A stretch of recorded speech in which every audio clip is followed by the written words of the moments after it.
காதல் திருமணம் அப்படின்னா என்ன மீன் பண்றீங்க? ஒரு நபர் வந்து எப்படி இருக்காங்களோ அவங்களோட கேரக்டரை அப்படியே வந்து நம்ம ஏத்துக்கிறது தான் என்னோட புரிதல். காதல்ங்கிறது ஒரு ஈர்ப்பு, அது ஒரு இச்சை அப்படின்னு சொல்றாங்க, ஒரு ஈர்ப்பு அப்படின்னு சொல்றாங்க. ஆனா காதல்ங்கிறது ஈர்ப்பு மட்டும் கிடையாது, ஒரு ஆசை வருது. காதல்னா வந்து அது வந்து ஒரு commitment, family decision making, financial handling, அப்புறம் அங்க பார்ட்னர் ஃபீலிங்ஸ் புரிஞ்சுக்கிறது, அந்த புரிதல், அந்த கமிட்மெண்ட் தான் வந்து நான் காதல்னு சொல்றேன். கல்யாணம் பண்ணதுக்கு அப்புறம் வந்துகிட்டு உங்க அப்பாட்ட அந்த கொஞ்சம் அந்த இடத்த கேளு, சின்னதா ஒரு காரு கேளு அப்படின்னு சொல்லுவாங்க. இதே அரேஞ்ச் மேரேஜ்ல இருந்தா என்ன தெரியுமா நடந்திருக்கும்? அவங்க வீட்டுல வந்து பேசுவாங்க, உட்காருவாங்க, பெரியவங்க நல்லவங்க எல்லாம் வந்து உட்கார்ந்து பேசி அவங்க கேட்பாங்க.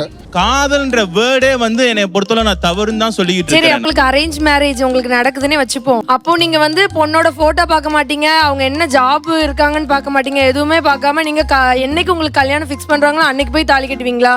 இது இப்ப நாங்க அந்த மாதிரி எதுவுமே சொல்லவே இல்லையே. நாங்க அது மாதிரி பார்க்க மாட்டோம், பண்ண மாட்டோம், செய்ய மாட்டோம்னு சொல்லிட்டு காதலை வந்து திருமணத்தை நோக்கி நீங்க எப்படி எடுத்துருக்கீங்க? அப்ப திருமணத்துக்கு முன்னாடி நீங்க காதல் பண்றது எப்படி சரின்னு லவ் சொல்றீங்களா? பண்றதே கல்யாணம் பண்றதுக்கு தான், கலட்டிட்டு ஓடுறதுக்காக. இல்ல அப்படி கிடையாது.